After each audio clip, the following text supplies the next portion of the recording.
Live from our 7 Tasmania studios, your nightly news with Louise Hobart begins now. Good evening. First tonight, the Premier has committed to privacy changes with serious concerns raised about sensitive information being made public. Legal advocates say listing the names of those applying for family violence or restraining orders on daily court lists could discourage reporting. Reporting family violence can be a traumatic experience. We are concerned that family violence victims may not come forward, may not report crimes committed against them because they're worried that their names might be published. Tasmania's daily court lists include the names of people applying for family violence or restraining orders, as well as those it's against. Advocates say there's no public interest in doing it and could cause further trauma. There's a potential that kids might be picked on at school, that issues may be raised in workplaces, and that members of the community are informed about something that should be a private matter. If someone's a victim of family violence, they expect to be able to raise that complaint and have justice provided to them without being exposed to further security concerns. The Premier committing to change. I don't like it and we'll fix it. Also committing to further action. The Department of Justice had been criticised for publishing the names and addresses of anyone owing $100 or more in fines. 5,000 people in total. It's about shaming and harming people who are the most vulnerable Tasmanians. No other state does this. That practice to end too. I would encourage people to, of course, pay back their fines. I would always encourage people to pay back their fines. This is not the way to do it, and we'll fix it. Privacy protection for our most vulnerable. Josh Duggan, 7 Tasmania News. The Macquarie Point Stadium has been labelled a dud after the release of the government's cost-benefit analysis. The report details a cost-benefit ratio of 0.5, meaning for the projected $750 million spend, we get back half that value. The interest repayments on the debt alone is about $20 million a year.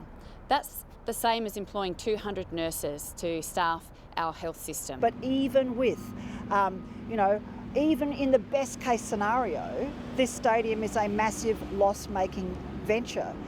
What I'm seeing is $2.2 billion worth of economic return. What I'm seeing is 4,200 jobs in construction. The business case is currently in the hands of the federal government. They've been asked to provide $240 million. A woman has died following a car crash at St Helens earlier this week.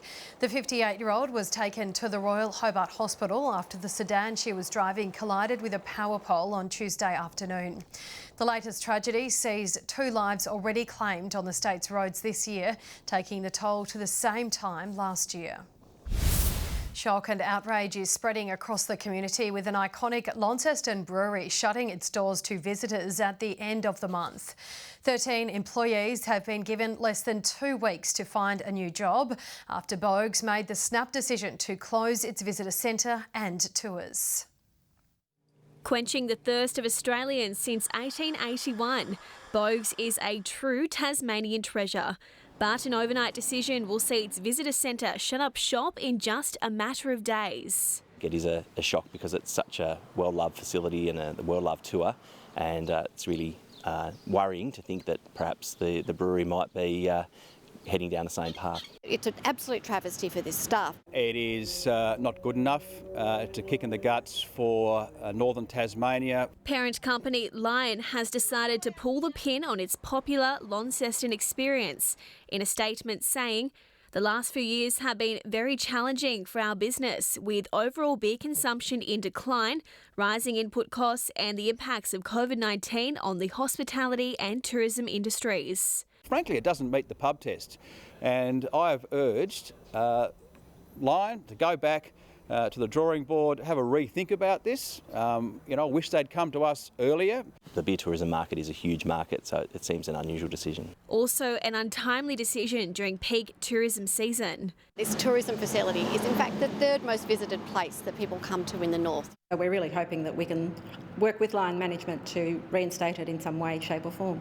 There are still a few remaining spots until the iconic tour comes to an end. For people who have purchased tickets after January 30, Lion is promising a full refund, closing the door on a tour running for more than 2 decades. McKenna Bailey, 7 Tasmania News. Demand for Hobart rentals eased last month, according to the latest PropTrack report. The total number of rental listings grew by 23.5% year on year to December. Despite the surge, the city's vacancy rates are still sitting below 1%. Meanwhile, Lauderdale, Gilston Bay and Derwent Park recorded the largest rent growth in metropolitan areas. Life on the Midland Highway may be slow right now, but there's one place along the way where drivers will be at breakneck speed. Simmons Plains has locked in 4 national championships for another 2 years, including the popular TCR and Trans Am series. There we go. When you say yes to riding in a high-powered TCR car, expect a rocky road. And although these machines hit around 250 kilometres per hour, they're also being supercharged by a $1 million injection to keep these cars racing around the state. No wonder Marcus Ambrose kept the Premier safe. Whenever you have these national series come to town, it really lifts the local categories. The deal sees 4 national championships, TCR, Trans Am, S5000s and Touring Car Masters, all return until 2025, racing at both Simmons Plains and Baskerville.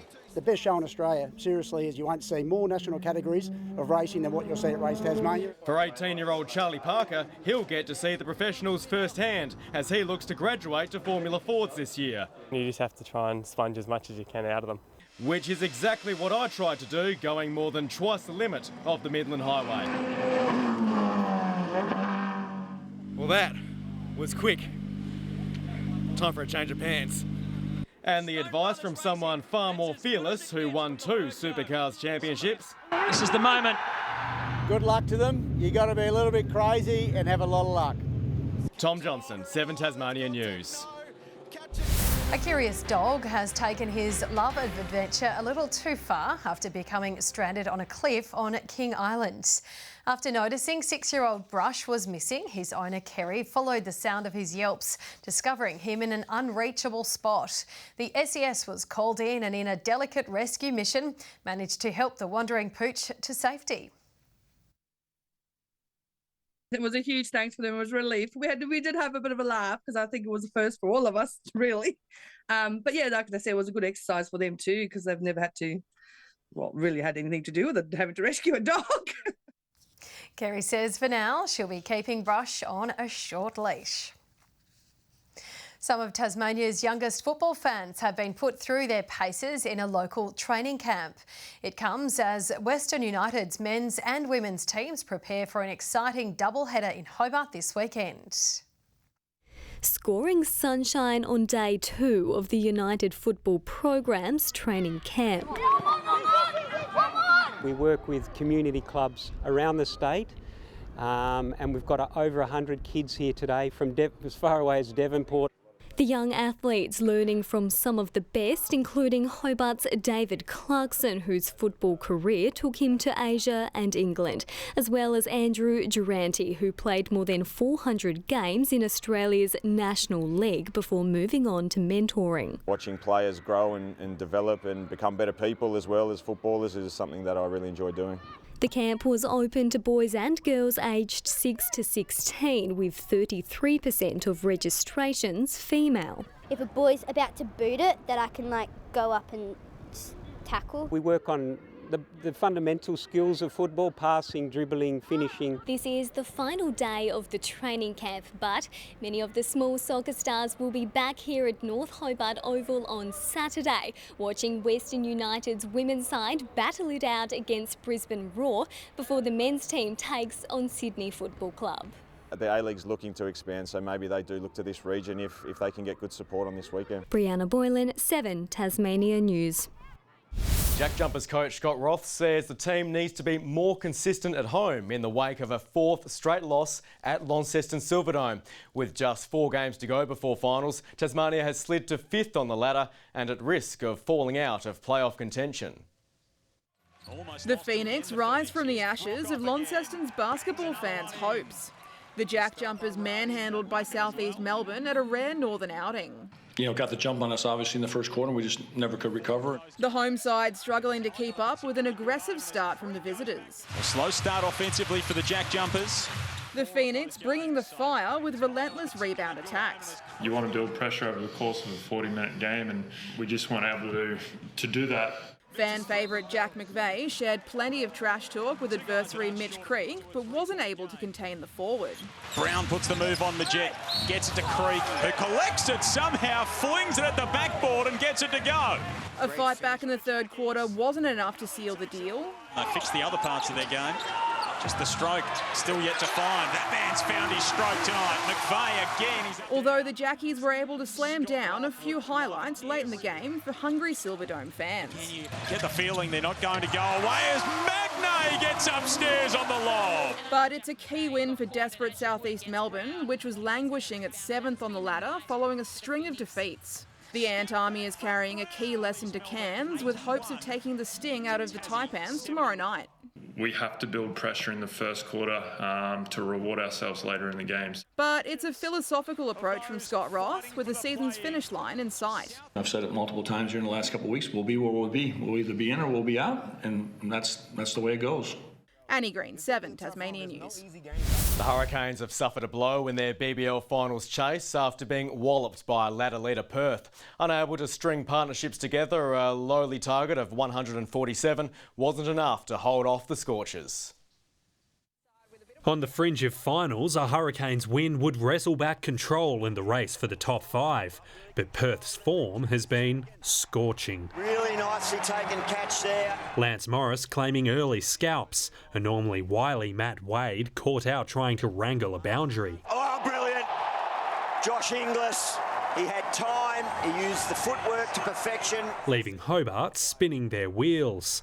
The spin of Ashton Agar also posing problems. But I felt as though Zach Crawley, he just didn't fully commit to the shot. The Canes unable to find their rhythm. And taken again, it's 2 and 2. Lower order bats helping them muster a measly 146. At 2 for 14, Orange faces were looking a little red, but a purple patch was on the way. Pumped straight back down the ground. Aaron Hardy making run scoring look Aaron easy. 2, don't worry about that, it's going to be 4. Scoring 90 in a 127-run stand with Josh Inglis, putting Perth in prime position. The Canes wearing their concerns as the target was reached with 15 balls to spare. Whipped away, and that will do it. That's enough. A groin injury to Paddy Dooley, another blow. The result leaves the Canes in 5th, but there's no wriggle room if they want to play finals. Up next, a trip to Queensland to do battle with Brisbane. Josh Duggan, 7 Tasmania News. Heather Graham's sensational form continues in the Women's Domestic One Day Cup, notching up triple figures. And the Apple Isle rises as one. Cometh the hour, cometh Heather Graham. She finished on 109, but the Tigers fell 11 runs short of the ACT Meteors, bowled out for 250. And Tasmania's Amy Smith continues to take wickets in the Under-19 T20 World Cup. She's gone for it, and she's given. She took 1 for 6 and scored 22 not out as the Aussies thumped Sri Lanka by 108 runs. Good evening. Hobart 18 today, nearly 4 below average. Launceston a couple below as well on 22, but still the state's warmest. Devonport and Burnie 20 degrees. Yes, a cooler day today, but mostly fine. Lowhead 21, Flinders Island and Friendly Beaches 20, Bushy Park and King Island 19, St Helens 18, Grove and Strawn 17, and the puffer jackets were back on in Lyawini. Cloudy conditions over the west, central and south today. A late build-up of cover over the east coast as well. The trough brought cloud and thunderstorms to northern Australia and more cloud gathered over eastern parts, particularly over the New South Wales-Victorian border. Tomorrow's chart, the high remains south of the Bight and other forms to our east. Troughs, the flavour of the day further north. Variable winds at 15 knots over northern waters with southwesterlies over the other coastlines, as strong as 20 knots in the south. 2 tomorrow, Hobart, a partly cloudy day and 20 degrees, 22 for Huonville, the chance of a shower, 60%, 21 for Campania. Launceston, a high tomorrow of 23 and partly cloudy. Devonport 21, 22 for Georgetown, fine but partly cloudy. Same for Burnie, 19 the top, 21 for Strawn, Wynyard 21 as well. And along the east coast, 21 for St Helens and Swansea. a partly cloudy 22 for Port Arthur. The UV 11 and extreme sunrise getting closer to 6 a.m. Another partly cloudy day on Saturday, the chance of a shower in Hobart. A shower or two for Launceston, Swansea and Hobart on Sunday, otherwise fine. And on Monday a few showers and maybe a thunderstorm inland. Perth motoring along still with 35 tomorrow, a sunny day in Adelaide and Melbourne, partly cloudy in Sydney, but a shower and 26 in Brisbane. Partly cloudy, 17 in Hobart, 21 right now in Launceston and sunny in Devonport and 19 degrees. That's the way the weather is tonight, Lou. And I look forward to seeing you tomorrow night for Friday Night Happy Hour. I just can't wait, Merv. Thank you for that. And that wraps up your news for this Thursday night. I will be back later with updates though. Thank you so much for joining us. Good night.